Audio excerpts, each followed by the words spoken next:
I'm Jamie Engel. I'm a screenwriter. I'm the founder of Chapter Frame, and so excited that I know most of you.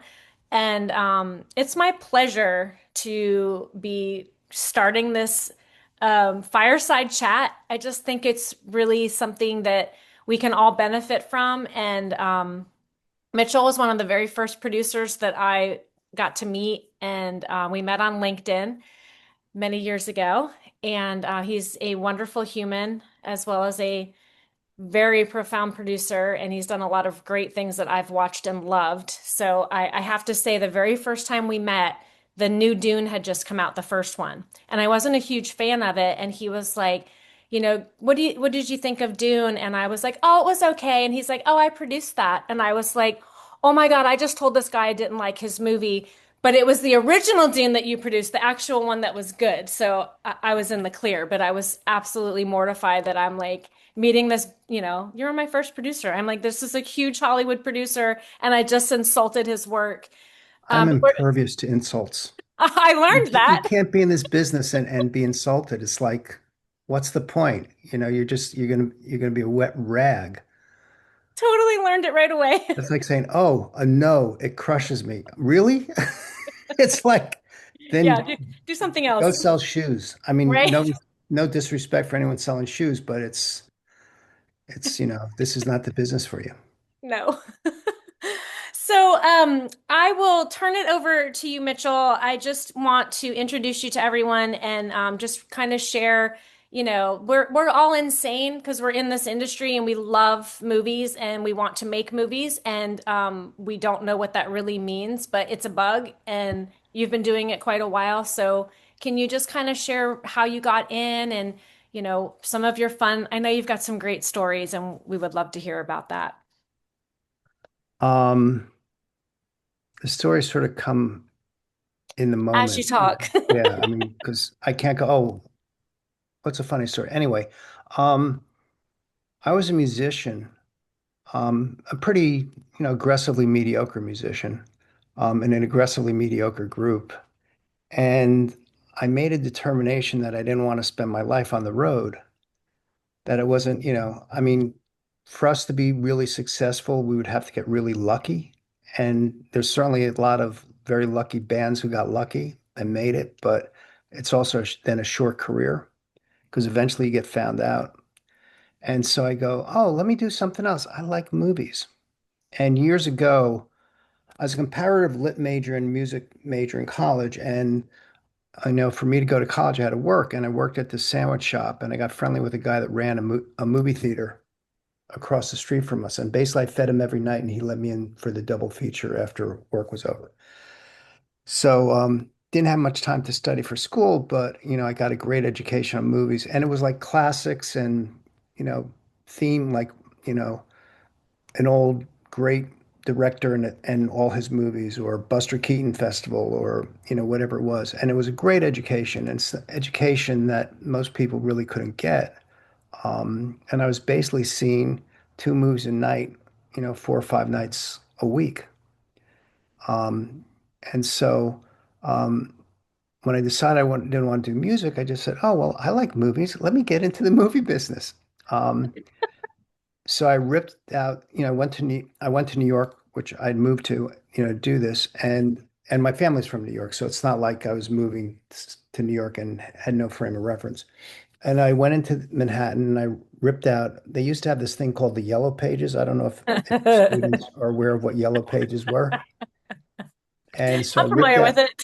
yeah, I ripped out the Yellow Pages on this on the section of talent agents, and I basically walked up from 40 43rd Street to 57th Street between 10th Avenue and 6th Avenue and knocked on every door that was on the list. And nobody would really give me the time of day, except I turned up at Marsha Schulman's casting agency that was on, by mistake listed as a talent agent. And there was a guy there and he said, what are you here for? And I told him I'm looking for a job in a talent agency. He said, well, this isn't a talent agency, but I work at a talent agency and we need someone. It's 3 blocks away. Go over there, tell them I sent you. And I got a job. And the first question goes, who do you know in the business? I go, absolutely no one. I don't have a relative. I don't have a neighbor, but I like movies. And then I gave her a spiel like, you know what? I'll work for free. If I suck, just fire me. But if I work out, you know, you found a really cheap, employee. That's a And good I remained cheap and easy ever since. sell. It's the way to Um, do it.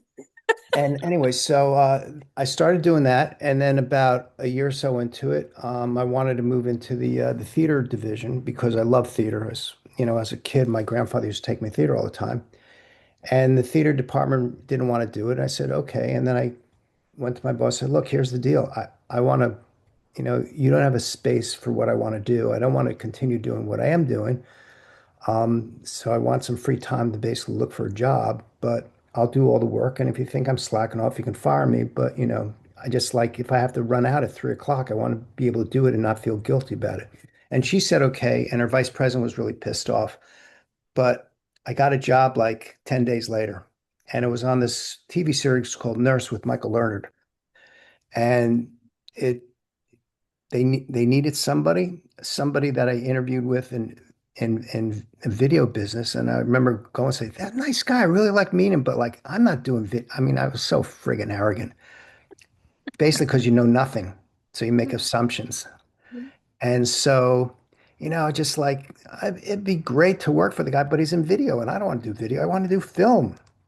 Right. By the time I got back to his office, his sister called me and said, "Look, I'm working on this series. We need someone. And can you get up here for an interview?" So I went that night, I went up to Harlem where they were shooting it and had an interview and they hired me.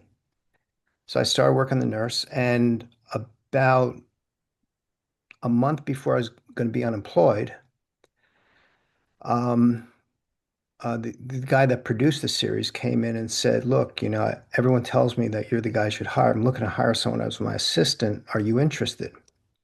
I said, yeah, I think so. Let me think about it. And they're talking about basically I get a higher per diem than what they used to pay me, for the job.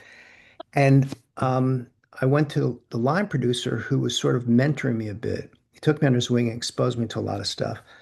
And I said, well, what do you think? He said, well, it depends on what you want to do in the business. You could work with me on any job I'm hired and eventually you work your way up the system and on the line, or you can work with him and you can get more on the creative side and the business side of it and get involved in overseeing some of that stuff eventually. But they're different things. But his is less pay, steady paycheck. Mine's more pay, irregular work. Mm. And so I went with the steady paycheck because I also wanted to get more involved creatively. And Robert Halmy was the guy that hired me. He became the biggest TV,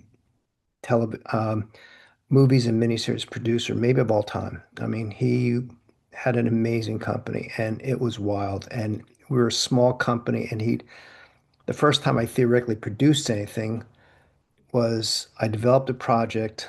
Well, the first project I developed for him is I said, look, do you mind if I go through your files to educate myself? And as long as he didn't have to spend time teaching me, he was good with that. So I spent probably 6 months just reading every product he ever developed and all the business deals attached to him.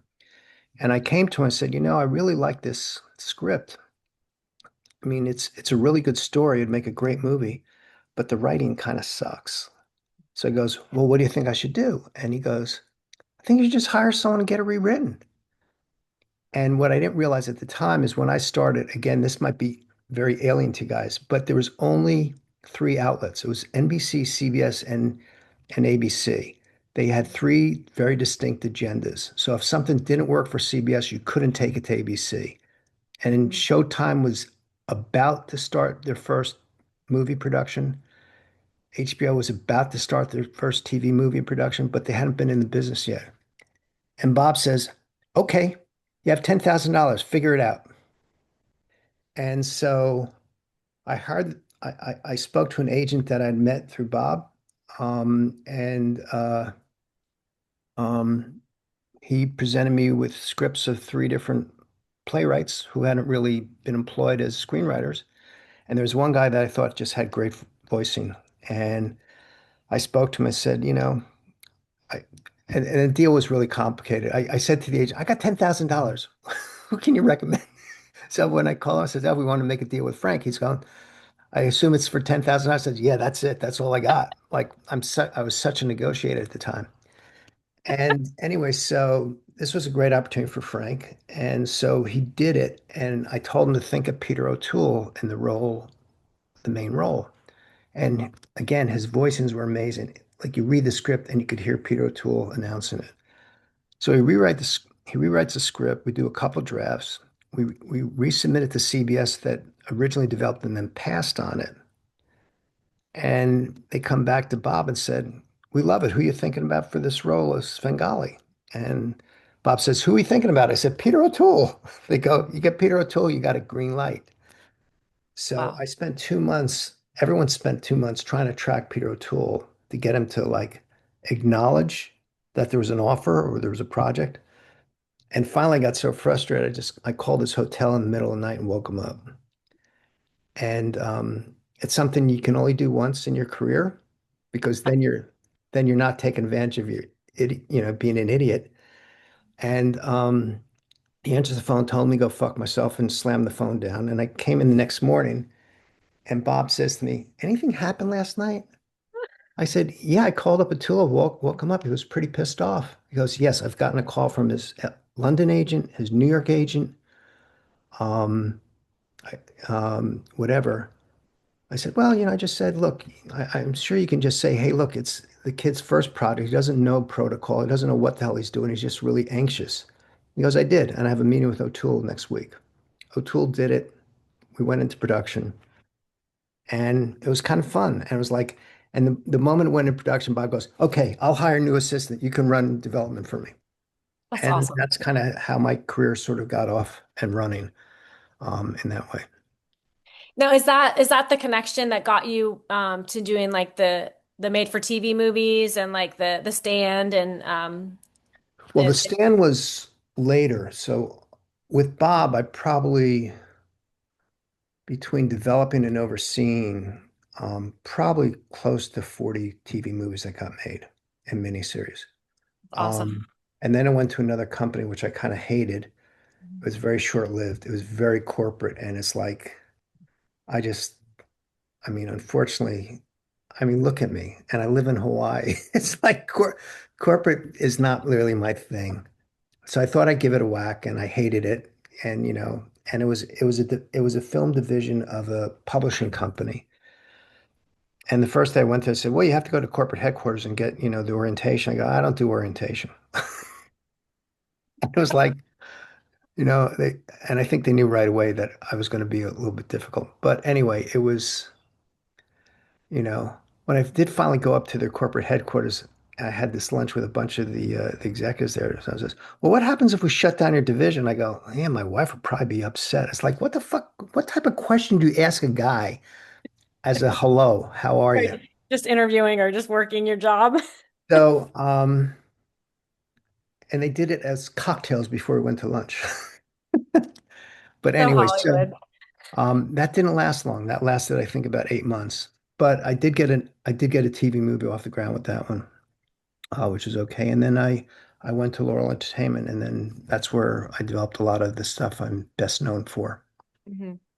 Yeah, I remember when we first met, you told me that it took you 10 years to get the stand from like first talks to watching it on TV or thereabouts. Like, I know most people have not gone through that process. A lot of people here tonight have books and they want to have them turned into movies or TV shows, or I'm working with them to help them to try and do that. But what does the process look like? And really then, like what did you go through for that in particular, or Creepshow, or even Thinner? And then how does that translate, do you think, to today's market and how like the differences or the similarities in that? Well, there were two projects developed around the same time, a little bit different. One was The Stand and one was Pet Cemetery. Mhm. Both of them became pretty big hits in their own right. And Pet Cemetery took 9 years to get made. It was the third time we went back to Paramount. We finally found an executive who loved it, that had gained enough clout at the studio. that she could get it through to get made. And The Stand was developed as a feature film for years. Okay. And there's two things about The Stand. Number one is Steve was not the superstar. He was not even, he scratched the surface of best-selling author, but it wasn't until Carrie got released that he sort of like ramped up. And then Pet was the next book that was published after that, and that sold like 450,000 first print hardcovers, which is an enormous number, especially back then. Yeah. It pales in comparison to what he sells now, but it basically said this is an arrival of a new star. So The Stand wasn't at that point, although for my money, it's maybe the best story he's ever written as a pure story. And and Romero, who was attached to direct it, was not yet was not seen as a guy that could do that level of production for the studios. He was considered too indie. So what Steve and George came up with is and was to do something based on sort of like an EC comic format, which was Creepshow.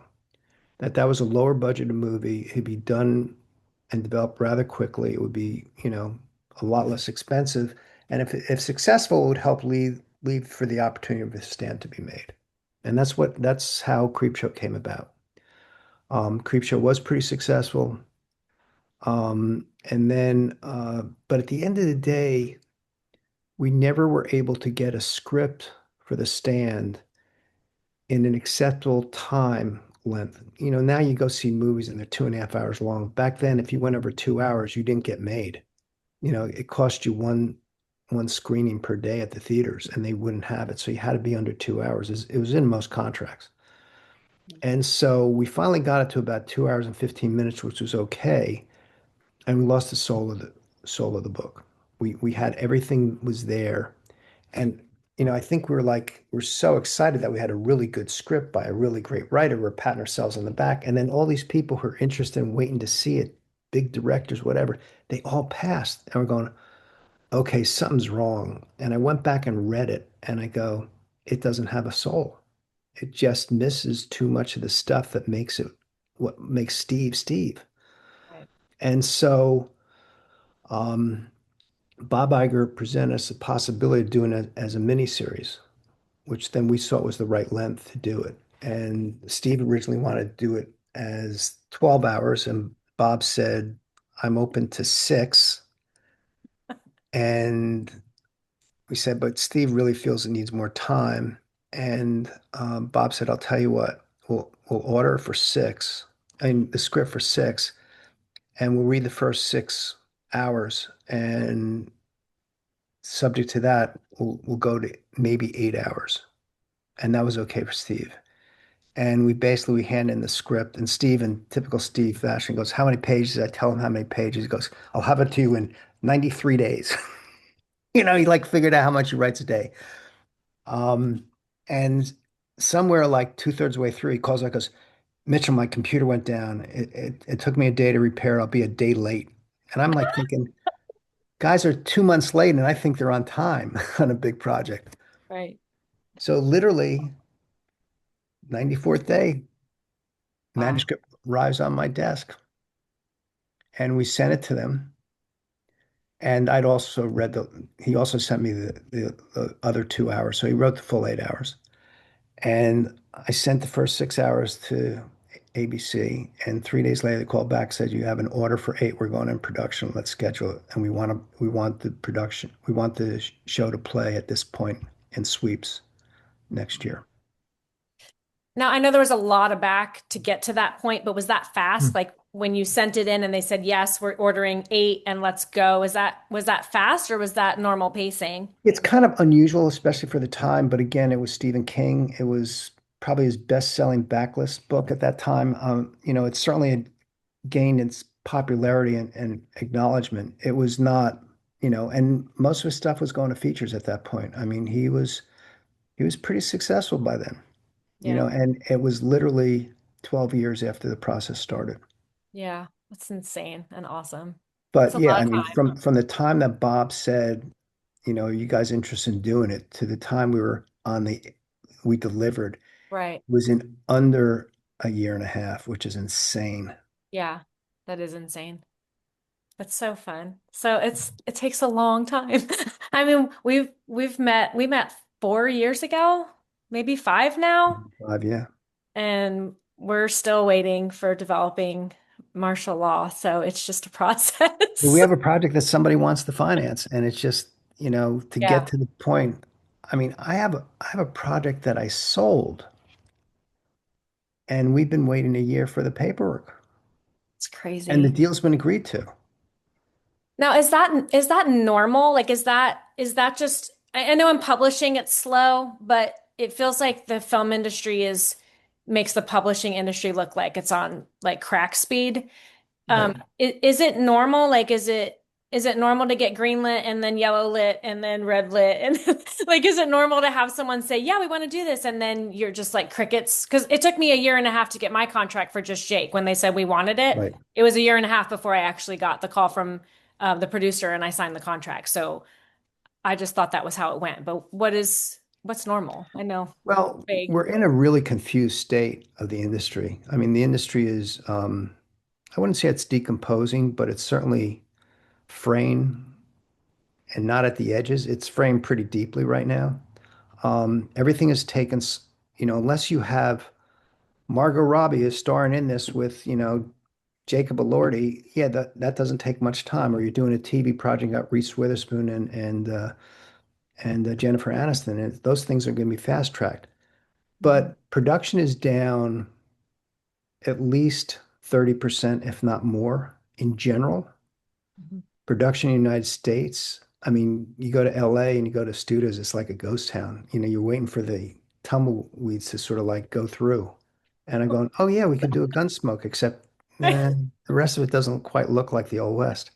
Um, it's a pretty fraught time. I mean, I had a conversation with a good friend of mine who's a pretty well-respected writer. And he was telling me that he was on a group call with three other major showrunners. Guys have run multiple hits, and they're all in their 60s to early 70s. And they basically have said, our careers are over. And it's not that their talent is over, it's just that unless they create something right now, nobody's hiring them. They're too expensive. Mm. And it's like, and my feeling is like, so ask them to do it for less money. It's like make it their choice. Now, Right. if you create something, they have no choice. Mhm. But if you're not creating, and most of these guys are showrunners, some have created some stuff, but the stuff that was really hits were stuff they brought in that they elevated and made it into hits. Right. And you would think that a lot of producers would want that talent because at the end of the game, you know, at the end of the line, you're playing for the long term. But no one thinks long term. They think immediacy right now and justifying things. So it's very difficult. And, young talent is can be as good as old talent, and they're definitely a lot cheaper. And a lot of those decisions are made for that. I don't necessarily it's the right decision. I don't say it's the wrong decision. It's whatever Right. your perspective is. My thing is what serves the project best. Right. And everything else I don't care about. Hmm. It's Yeah. like I was telling you, I just had this conversation, with my co-writer on a project, and I said to him, I sort of took the ball over on a product because he's off on a feature and he got delayed, and I had a window and I just wrote it. And his first reaction was like, that was a surprise. I didn't know you were doing that. I said, well, I had the time. I figured, why not? You know, and I did it. And then, he came back to me, after reading with a, a reasonable criticism, but it's, as I said to him, it spurred the conversation. And he said to me, I wasn't quite sure how to present this to you. Like, I didn't know if you'd get really pissed off. And I go, and this is a guy I've been friendly with for 20 some odd years. I go, you should know me well enough. I don't care about that. I care about what's better for the project. I mean, most people, their ego takes over the work they do. And not like I don't have an ego. It's not like I don't have opinion. It's not like I don't fight for my opinion, but I'm willing to let that opinion go. I can be convinced that it's a bad idea or not as good as something else. A lot Yeah. of people don't do that. And I think that's a question of experience and being around the business. And, like someone tells you to do something, oh yeah, I don't think that's going to work. And you do it and you go, oh my God, it's so much better. It's like Yeah. nobody holds the keys for what is absolutely the best way to go. It's Yeah. creative. There's many ways to get there. And how do you see streaming like I don't want to say interfering because I know as, as writers 15 years ago, there was only the big five or the big six. That was the only way you publish was with a big traditional publisher. Right. And then all the self-publishers came in and it got easier and the cost of entry was way low. And a lot of really bad books got written and published. And then it kind of balanced out. And now I feel like it's pretty reasonable now. How do you see streaming? Because I know we talked about this and it was such an interesting conversation. It actually sparked this entire fireside chat thing was our last conversation about this. Like, how do you see the difference from then to now with streaming coming in, and how does that affect the future of film? I think streaming is one of those things that's sort of like, um, it seemed to be this great panacea that was going to be such a wonderful evolution of the business. And I think in reality, it's done a lot to really hurt the business dramatically. I think that it took an economic system in which if you did good work and it lasted a while, you're going to make money and employed a lot of people. You made something for a network, it then went to syndication. You made something for cable, it went to syndication. There were cash flows attached to stuff. You made something that went out on DVD, you covered most of your bet in a feature. So if the features, sort of stank in the theatrical, the combination DVD and cable gave you a shot of kind of breaking even. And the cost of entry of that to, after that, it was not that much. Streaming has hurt people in terms of economically because it doesn't pay as well. It was locking people up. You write 6 episodes and you couldn't take another job for the rest of the year. They're not paying you what the networks were, and you weren't having the second run residual, which was 100% of scale. You're getting paid a little bit more on the front end, but you're getting clobbered on the back end, and there was no residual income or very small. And now they're beginning to change that a little bit. So economically, it's had a disaster impact on the industry across the board, combined with the fact that everyone thought it was so important. It was like an arms race because of Netflix that everyone started making a whole bunch of stuff. And I remember talking to friends of mine, I said, you know what? This sucker's going to hit a wall sometime, and they're going to wake up and go, how many years can we lose billions of dollars in programming and not make that money back? And eventually, the question is who was going to go out of the business first or stop that business and what was going to happen. And it hit the wall on a confluence of too much money being spent, the strikes, the settlement of the strikes, which made things too expensive to make. And it's not like Teamsters, or well, maybe not Teamsters. It's it's it's not like grips and electors shouldn't get more money or hair makeup, whatever. It's just that you have to put in balance of what makes it financially viable. And complaining about executive pay is not the way to go because that doesn't happen. It's a question of is it affordable to make something? And then you had incentives which you know, really escalated production in this country. Now with the deals that they have in the production deals out of the strikes, things being shot out of the country. I mean, it was like, well, at least there's reality program. They go, no, actually, they're doing reality program in South Africa.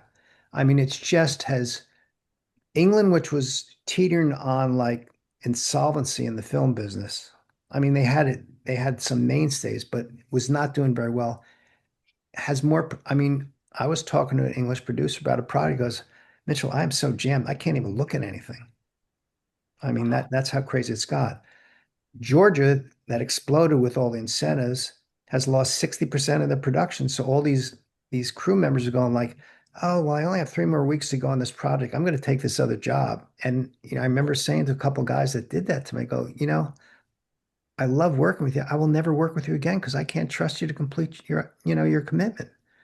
It's terrible. And now they're suffering from that. I mean, there's people that are out of work and not getting hired, and a lot of those are the people that sort of held gun to people's heads or just left jobs early. And they're like, they're now last on the list. Mhm. Unless they're spectacular at their job, they're not the hires that people are going for right now. And everyone knows who those people are. This is not a business with many secrets. Yeah, it's a small circle. It gets smaller every time I meet people. Everybody knows everybody. It's just crazy. Well, I'm getting smaller too. That's a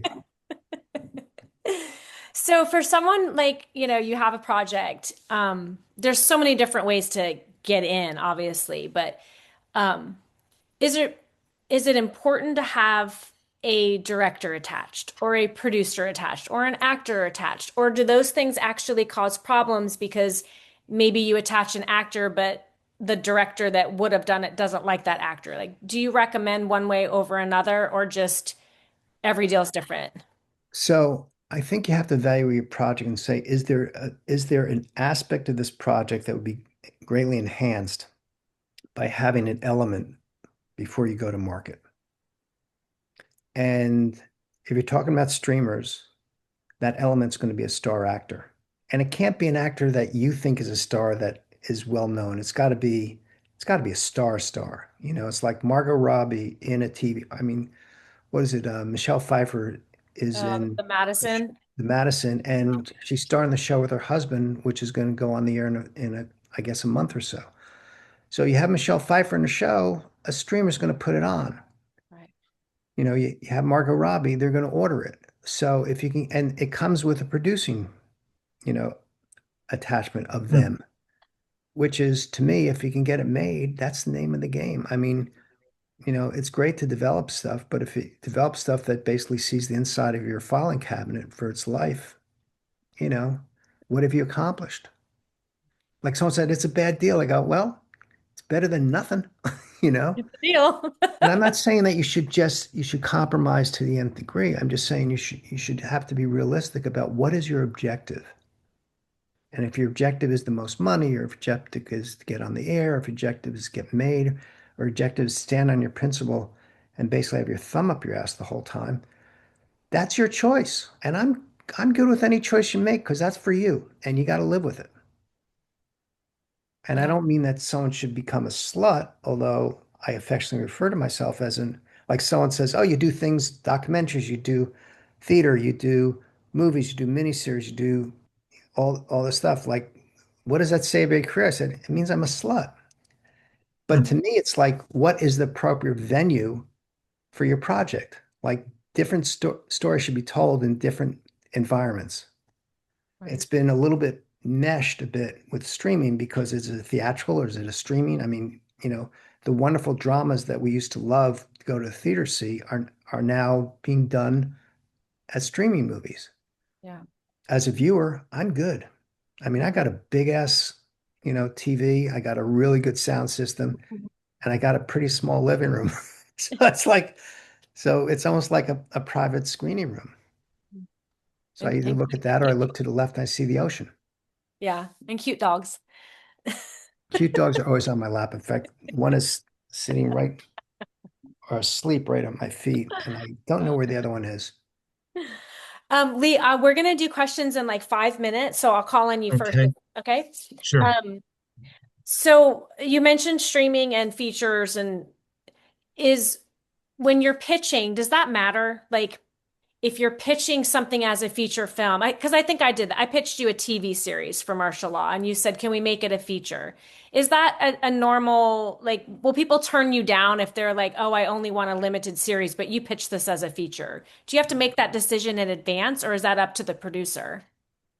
Um, it's up to the producer. It's like I mean, rightly or wrongly, I have sort of opinions about what I think something fits in terms of where I can contribute to it. Mhm. I'm taking a lot less. I mean, I used to get higher fair amount as a line producer to like after I sold my company to like get cash flow because I still needed to eat. I would take basically producing jobs for producing other people's work.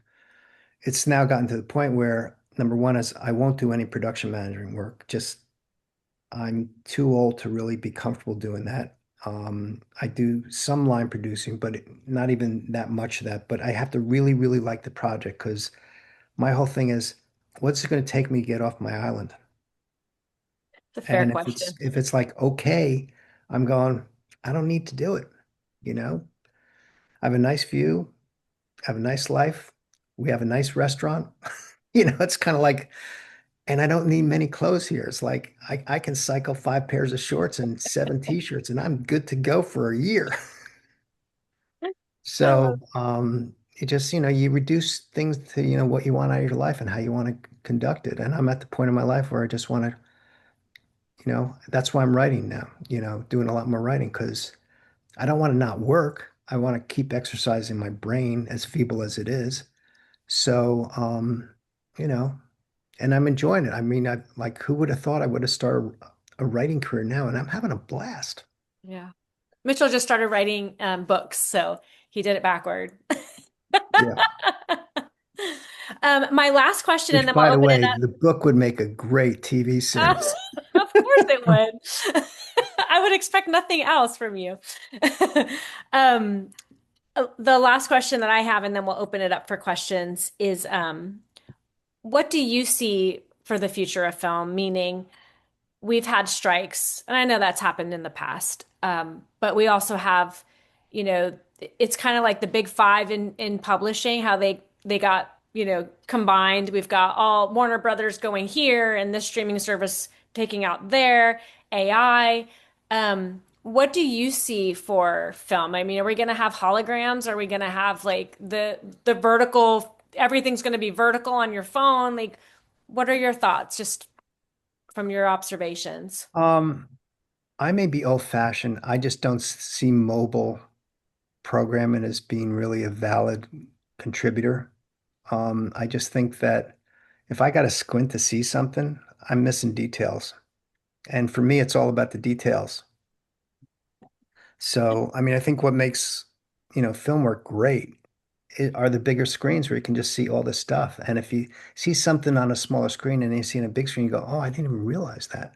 Mhm. Um, but I think that we're in a world of pain right now. I think the industry, excuse my French, is kind of fucked right now. I think that um, we're eating ourselves. We're diminishing our opportunities. If the Warner Brothers, you know, Paramount, Skydance deal goes through, I think that, other than the fact that the Ellisons have so much money that they can buy their way out of bankruptcy, I don't know how they even service the debt. The cost of servicing their debt is more money than those companies generated on gross revenue. Like that doesn't make sense to me. And I'm not a business guy. I'm just going, okay, one from one though does equal two, and it usually doesn't equal one and a half or three. So it just doesn't make sense. And I know a couple people in the financial world that says they can't explain it, you know. But I guess if you have $100 billion or whatever, $200 billion in your bank account, you can address it. So I don't understand deals like that. And I think all that does is it takes one player off the playing field, and there's already been a shrinkage of not only the buyers, but there's also shrinkage in the amount of programming that's being done. So I think that it doesn't bode well for the industry over the next X number of years. I think it's also one of the reasons why certain things are taken really, I mean, I have a Stephen King project that I know that you're aware of, but you people aren't aware of. There's a book of Steve's that um, I'm working on, and I've worked with Steve on I think 8 projects already that have been made. Um, and it's a great project. I have attached to it one of the world's great directors. Um, and we're out there pitching, and I went into a pitch. I came out of a pitch, I guess it was 2.5 weeks ago, in which the owner of the company said to me, I love this. I want to talk amongst ourselves, but if we do this, we're going to move. If we do this or don't do this, we're going to move fast and we'll try to get this done one way or the other. And 2 days later, I heard from the agent, like they want to do the deal. They want to do a deal. And then the discovery Warner Brothers Paramount thing was announced, and all of a sudden it went from like we're reevaluating the book. And I think what they're reevaluating is what is the flow of the industry? What a year and a half from now, where will the opportunities be in the industry and what will they be looking at? And I think, you know, it's, I used to believe that chaos created opportunities. I think chaos right now just creates chaos. I mean, I think people are just, they don't know which way to go. And, I've always said that the worst decision anyone in the entertainment business can say is let's do it, because then their reputation is on the line. If they say no, it's the easiest decision to make because like who knew if it became a hit, you know? So, I always had an adage or a thing about when you pitch something, you have to give them the reasons why it doesn't work. Like, who knew this wasn't going to work? We had Steven Spielberg as the director and we had Robert De Niro as the star. And it was like everyone loves these people. It just didn't work in this combination. But it was the right bet to take. I mean, you have to give them because most things don't work out. So you need an executive. You have to give them the ammunition to say why it didn't work out. You can't say, oh, well, it's an independent filmmaker that I really like. And, it only cost $25 million to make, not 40. And it only did $3 at the box office. I guess I got to look for a new job. Anyway, Solid answer. Well, Mitchell, you're amazing, and I love chatting with you, and I'm so glad to be able to share chats with everybody here. So we're just going to open it up to questions. As you see, this has been very casual. If you want to throw your hand up, and then I can call on you. Lee, you had your hand up first. If you would like to begin the questioning. Thanks, Jamie. How are you? Awesome sauce. Great. Well, 3.5 hours ago, I pitched my new screenplay to a producer on Stage 32, and she loved the pitch, loved the project, but no commitment.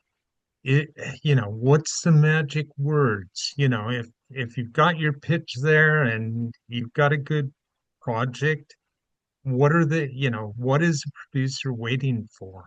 What more can you do? well, at some point, I'm sorry, I just heard a dog go someplace. Um, our dog that's a little bit crazy has a little bell on him. Oh, Anyway, so you can only do one thing. You can do the best you can do. I mean, I got to tell you, I don't listen to anyone tell me how much they like my project and want to do it. And I don't mean that to be jaded. It's just like I've been in this business too long. It's the reality is that, you know, I used to teach at one of the film schools for years. And, and as a result, I came into contact with a lot of people. And so there'd be young filmmakers that I just came back from LA and I had all these pitches and they went great. I said, that's terrific. That's good for you, And he said, yeah, this one wants to do this and that one wants to do this. I said, that's all terrific. I said, by the way, let's talk about it in 6 months and see if any of those things came through. They're masters of blowing smoke up your butt. And I'm not saying that someone was blowing smoke up your butt. You maybe have the BS, barometer that you can tell. But for the most part, they don't want to offend anyone. And they're very encouraging. And so until they say, let's make a deal, my lawyer will who's your lawyer? Mm. I don't take anything with a level of yeah, seriousness other than it's better than someone saying that's a piece of crap and I'm not interested, which by the way has happened to me once in a room and once in a room I actually when I finished my pitch, I looked at the executive who's an old friend who had done a bunch of movies with, and I said to her, Joan, I am so sorry. She goes, why? I go, that was like, oh, that was a terrible pitch. And she goes, what are you talking about? It was a good story. I go, no, it wasn't. You're just being nice. And my agent's sitting there going like, what are you doing? I go, I sucked. I could tell that I blew it. And I said, and Joan, unless you want to do this, which I doubt, you don't really have to call me back. And then so we regrouped and we went to another network the next day and sold it. But I did a dry run of something that was a piece of crap. I mean, it wasn't a piece of crap. How I presented was.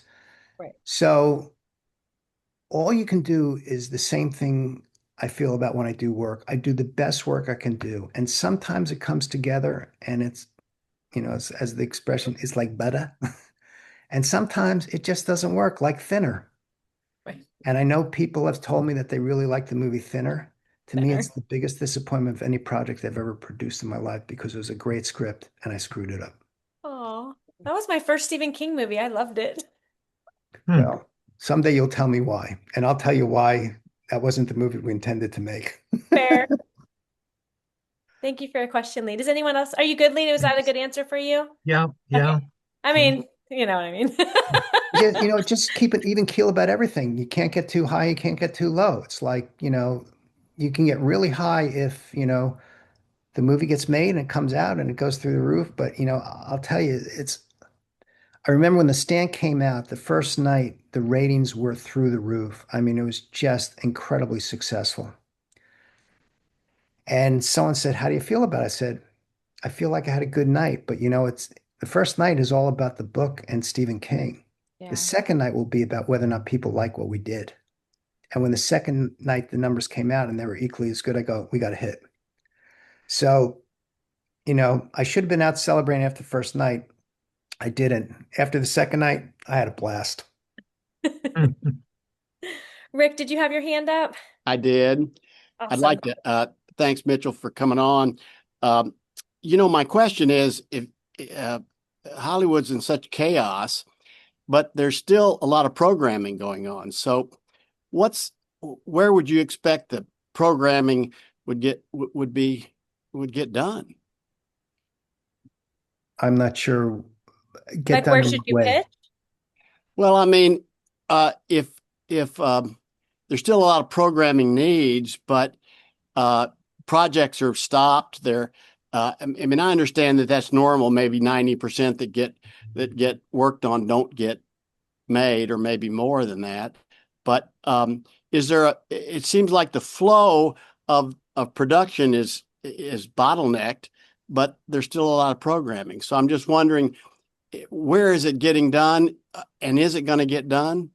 Well, there's a lot of real estate out there, and what I mean by that is there's a lot of outlets. There may be not as many outlets today as there was a year ago or 2 years ago, but there's still so many more outlets than there was 5 years ago. So they all need to fill in the space. And sometimes they do it with reality programming, and sometimes they do it with international productions. I mean, if you look at the amount of Korean programming on, the Netflix and the Amazons of the world, it's an enormous percentage, not an enormous percentage, it's an enormous amount of program for there because it's proved to be successful. Koreans have a way of understanding commercially what works worldwide, both in music and in film. And some of the stuff is great. I mean, it's why the Stephen King project, if it goes, I'm shooting it in Korea with a Korean director. So I'm not doing that because, you know, I want to get into that flow. He's an amazing director. Steve's a huge fan of his. I'm a huge fan of his. It made sense for this project and he loved it. So, um, but I'm just saying that it's not getting made here the way it used to be. And so much of the stuff is being produced overseas. Some of the stuff is coming in from overseas. Um, and it's not like you can't not notice that 30% less production is 30% less production, less opportunities. That's just a functional reality. So you're saying in Hollywood it's imploding, but it's the slack is being taken up other places, including No, San. there's no slack. What I'm saying is that there is less production and less things coming out across the board. And a bunch of that stuff is now being consumed or assumed by other entities than the traditional entities. So it's like a double whammy of less opportunities in the marketplace. I see. Thank you. I mean, trust me, it's if I wasn't at the tail end of my career, I'd really be really depressed. Well, you're a novelist now, so there's still time. Something like that. There's a lot of Still time to opportunity be there. depressed about that. Anyone else have a question? Dana? Make sure you unmute yourself. Thank you. Sure. Yeah, I figured might as well ask. Thank you so much for taking the time to meet with us today, Mitchell. It's been a pleasure. I actually work in animation, and I come from an animation background. I don't know if I say I'm new to film making, not so much, but most of my stuff was like educational videos Right. and short films and such. And now I'm getting a bit more into the filmmaking, and I teach animation at UTampa. And I guess my question is, have you? I guess have you seen? I don't know if it's kind of been in your peripheral because I know you work more in live action, but have you noticed anything in the animation side uh, of things, or Um, I guess in VFX? well, so it's interesting. So while I was writing the various drafts of my novel, my granddaughter asked me if I could write a book for her. Hmm. So I've now written three children's books. I think, Jamie, I sent you what, one or two? The first one, yeah. So Yeah. Oh no, cool. both of them. Yeah, two of them. Well, there's now three. Oh, okay. They go into First two. Ogreland. So it's basically the story of a girl, her brother, her dog, her horse, and a magic saddle. And and my grandkids love it, which was really the point. My daughter, though, thinks that it should be a 1 hour TV series now. And I'm Mhm. going like, I don't know that world. I just don't know the world. And they're so distinct and universes. I mean, completely different players. So I just thought it was kind of funny. My daughter said, well, there's a series called it was the name of a horse. Not Spirit. It's only horse on I was Spirit, just right. spirit. Oh, Spirit. okay. Which I watched a lot of with my granddaughter because she'd want to watch them and I was around and I found that within 15 minutes of an episode I'd be asleep. So it was great. It was like it let me catch up on my sleep while I was hanging out with my granddaughter. Um, in fact, one night I was having trouble sleeping and my daughter says, "Why don't you put Spirit on?" So I put it on. I was asleep in minutes. And it's not that it's not charming in its own right, but it's as a series. Then I think they made a feature film. I think Taylor Swift was a fan of it, so she gave him a song or something like that. Anyway, so based on that, my daughter thought it would be a good idea to pursue that, and I just like I've been sort of lax at doing it, but I also realized that I really don't. I know one person in the animation world, and I know her because she mothered a friend of mine's child. And so I've known her for a long time. And she's now back with she started with the guys who do South Park. So Oh her wow. and their daughter were like a bunch of the voices of some of the main characters. And she's now back with South Park guys a couple. So I called her up. I said, what do I do? And she goes, I'm not in that world. I mean, I'm in the animation world, but like they do their own thing. They don't concern themselves about who they're going to pitch. Yeah. They have $1 billion deal with Paramount. It's They like they're also not have going such a anyplace. quick pat like they have to produce so quickly. They have a whole mechanic to how they make their episodes so that they're able to keep up with Well, social not only media. that, it means nobody can have any comments on their work, Mhm. Smart. which is probably the greatest freedom in the world. Like, sorry, can't incorporate those changes. We're going on the air in like 10 minutes. Mhm. Thank you, Dana. It was a good question. Michelle. Hi, Jamie. Hello. Hi, Mitchell. Thank you again. My question is about audience. You're describing, let me first say I love the fact that you've done so many different things because that's kind of my jam. And I've heard people in the industry say, oh no, you need a niche, just like publishers say you need a niche. And I guess that has to do with marketing. But my question really is about audiences or where the audience is going. I mean, you're describing an industry that's imploding and exporting, and our audience is just going to shift to playing games. Are there audiences that you feel are underserved? How does the audience play into the economic equation of the entertainment industry? Well, for years they used to talk about underserved audiences, but there also were limited outlets that went out there. with material, and they had sort of more specific agendas. I think underserved audience is sort of like not really true anymore. It comes down to if your audience is 7 people and their audience is 10 people, you can spend more money on the programming for the 10 people than you can for the 7 people. So budgets come into play with certain niche materials, but the numbers are so drastically reduced. When I worked on Nurse, we were on the cusp of being canceled because we only had a 30 share. A 30 share today, they'd give me a jet as a bonus. I mean, it's just a 30 share doesn't happen anymore. A 10 share doesn't happen anymore. So the audience is so segregated and split up. So my mentor, this guy by the name of David Brown, who, when he was 90 years old, got nominated for an Academy Award for Chocolat, and produced everything like from Jaws on out.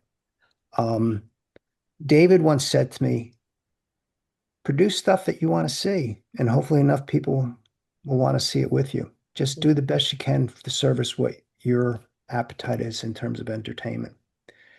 And I've always taken that to heart. And I've always, if I'm producing something for someone else, I look to see if there's something in there that I can connect to, that I can contribute. If I can't contribute, it's like, why do it? It's pissing in the wind for me. And as I get older, I like to keep my shoes dry. So, and I take on very few projects that aren't mine now.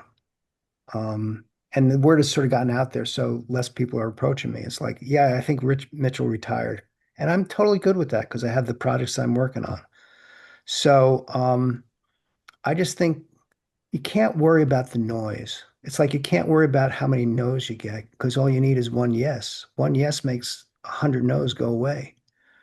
So if you have something that you really believe in, you focus on that and you develop to the best of your ability and understand that sometimes you might find out that, it just doesn't play. But there's projects that I've had for years that I brought back because I thought the time was right for that project, and it happened. And I watched my old boss howl me doing it. It was almost like we'd go into pitch meeting. And it was almost like he had a bags lady bag. He goes, oh, you didn't like that project? How about this one? No, it wasn't quite like that, but I've been in meetings with it where he pulled out something that we hadn't talked about in a couple of years because there's something executive said that triggers something like maybe he'd be interested in this thing. And twice I saw him sell those projects. It was amazing. I mean, he's a great salesman. Crazy man. Loved him, but crazy. So I'm just saying, go with your gut. I mean, it's the one thing you can bet on. And just remember that, everyone watching what's going on, they're coming with their preconceived notions of what they want to see as well. And I think there's enough outlets that there is no real, I mean, what is underserved? Name a genre, name a demographic that doesn't have programming that satisfies their need. Interesting. That's a good answer. Good question, Michelle. Thank you. We you have both. 1 minute left. So if anyone wants like a rapid fire question and answer, like we can go for it. If not, we'll just kind of close out. Does anyone have a pressing question they were afraid to ask? Because I know Mitchell is so intimidating. Yeah, I'm brutal. My Okay, dog then. is so bored. Well, you guys, I love you, and I am so honored and grateful to be part of your story world and helping you to try to get your stories into people like Mitchell's hands. And thank you so much for taking your time out to be a part of this. And Mitchell, you're a rock star. I'm so grateful that we met and that you reached out to me and scared the shit out of me. And now we're working together. So thank you. Well, anything for you, Jamie. Thank you. And but I really appreciate your knowledge, your wisdom, and just sharing. It's always a pleasure to learn from people like you, and you guys are awesome. And thank you, everyone. I'm gonna do this again next month, so just I'll email something out. But this was fun, so thank you. Well, thank you all. Thanks for indulging me. Always. Thank you. Bye, everyone. Have a good night. Bye.